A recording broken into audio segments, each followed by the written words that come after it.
Back in 2016, when the world first learned of the relationship between a certain American actress Meghan Markle and a certain member of the British royal family, Prince Harry, people were excited. They thought Meghan was going to be a breath of fresh air, and they were happy that it seemed like Harry had finally found someone who could put up with him. Of course, there were a few red flags. Number one, Harry's family thought that he was moving way too fast. They told him he needed to take his time. You see, Meghan was this American actress from Hollywood, and the truth of the matter is, she didn't understand the culture into which she was trying to marry. Meghan understood the world of celebrity, but she didn't understand the world of the royals. She had also been married and divorced at least once that she claimed. Of course, now we know it's more like 2 times. But, understandably, Harry's family had some reservations about this American actress. Even back then, people said that Harry was a little too in love with Meghan. Now we know that was because she was love-bombing him in true narcissistic style. But even back then, those close to Harry noticed that he wasn't employing any rational thought in this decision to marry Meghan. Meghan also seemed a little too confident in her ability to function as a working royal. She said she was going to hit the ground running. The Queen encouraged her to consider it, to maybe consider going on with her acting career. But no, Meghan professed that she was ready. Meghan thought that she and she alone was going to modernize the monarchy. Meghan also failed to understand the importance of hierarchy in the royal family. She truly believed that she and Harry were the most popular royals, therefore they should have equal billing with William and Catherine. She didn't seem to understand that no, it's all down to birth order. The fact that Harry was born second is important. That means that no, Harry will never be able to be king.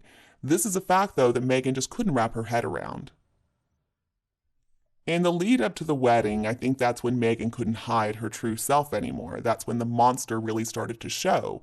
Just think about the fit that she pitched over the tiara. She had to have the tiara that she wanted.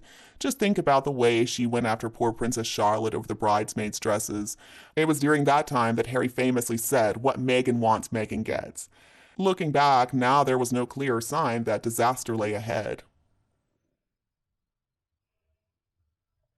And according to a new report in the Sunday Times, Meghan's habit of making inappropriate demands didn't stop at tiaras and bridesmaids' dresses. In fact, she and Harry were trying to punch way above their weight in living quarters too. Royanika writes, the couple are understood to have set their hearts at first on Windsor Castle and are believed to have asked the Queen if living quarters could be made available after their marriage. Well, of course the late Queen said no. What an inappropriate request. I mean, who did she think she was? And that right there really shows the problem with Meghan. From the very beginning, she had no respect for protocol. She had no respect for the fact that she was marrying into the culture in a family that she didn't understand. She was an outsider, but she believed that she was going to change things, that if she wasn't happy about something, immediately it should be changed, and that it could be changed. I mean, the woman was delusional from the very start. Meghan and Harry should have been grateful that they got Frogmore Cottage, and then they spent £2.4 million of taxpayer money refurbishing the place, so they should have felt especially grateful and lucky, but they didn't, because they're a couple of entitled narcissists, and it was never going to be good enough for them. I'm sure the fact that they didn't get to live in Windsor Castle was part of the reason they pitched a fit and ran away. Another royal expert, Hugo Vickers, has also written about this.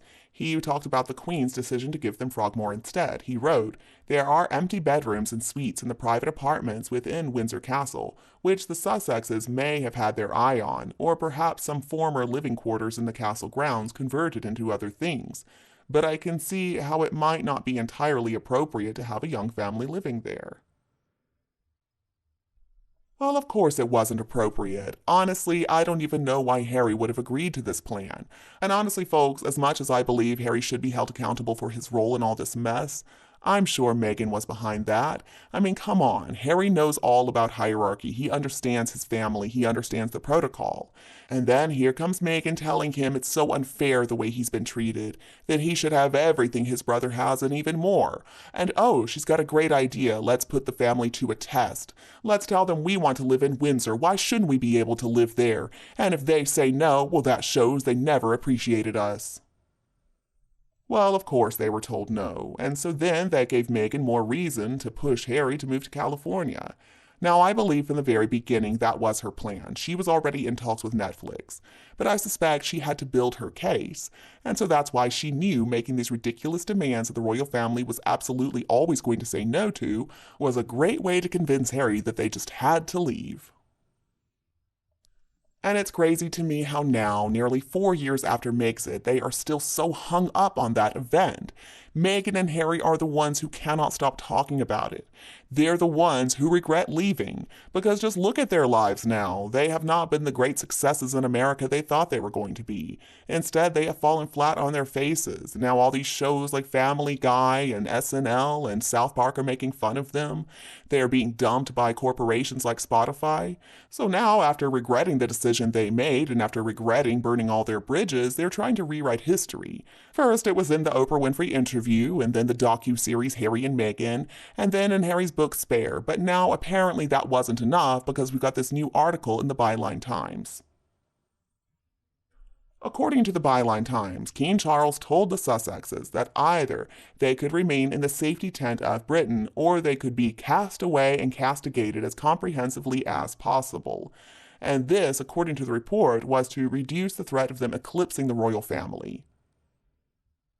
How pathetic of them. I mean, seriously, if they really were happy with their lives in the US, if they were happy with their decision to move away, as they claim they are, why would they feel the need to continue to bring up this subject over and over again? Why would they have to continue talking about something that happened nearly 4 years ago? If they really were happy with their lives in California, they wouldn't be doing this. They would just be living their lives. They would be busy working. But since all the big corporations are figuring out the two of them are work shy and lazy, they have no other way to make money. Harry is still so obsessed with this issue of security. I don't understand why, though, he believed they were going to continue to have security paid for by the palace after moving to the US. How does that even make any sense? But reportedly, that's exactly what Harry thought. Of course, even by their own admission, he and Meghan were the ones who said they wanted to be financially independent, but he assumed that financial independence meant his security would still be paid for. Harry believed that there was an implicit promise by the palace to keep paying for their security. So let's break this down a little bit. Harry is paranoid, probably because of all the drug use. He's convinced that the security threat to him is just as great as it is for his father and brother, and therefore he should have the same security as them, even though Harry will never be king. Harry's also not very bright, and he is incredibly entitled, so he just assumed that security was never going to be taken away. He assumed that was going to be paid for the rest of his life. He had no reason to assume that, but that didn't stop him. And now, almost 4 years after their decision to leave Britain, Harry and Meghan have failed. Their prospects in California are looking more depressing every day. So now, even for somebody as dumb as Harry, it's impossible not to realize that the decision to leave the royal family was not the right decision. But he can't handle taking responsibility for his role in that decision. Harry can't consider the fact that maybe it was Meghan's plan the whole time to leave, that maybe his family really isn't that horrible. And so I think they're going to continue to do the same thing day in, day out. The only thing they know how to do, trash Harry's family for money. And you, what do you think about this issue? Please let me know your opinion below in the comments section. Don't forget to like and share this video with anybody else who would enjoy it. And also, before you go, don't forget to hit that subscribe button so that you don't miss a thing from Kate Middleton and the Queen. Thank you so much for watching, you have a lovely week, and I'll be back to see you in the next videos.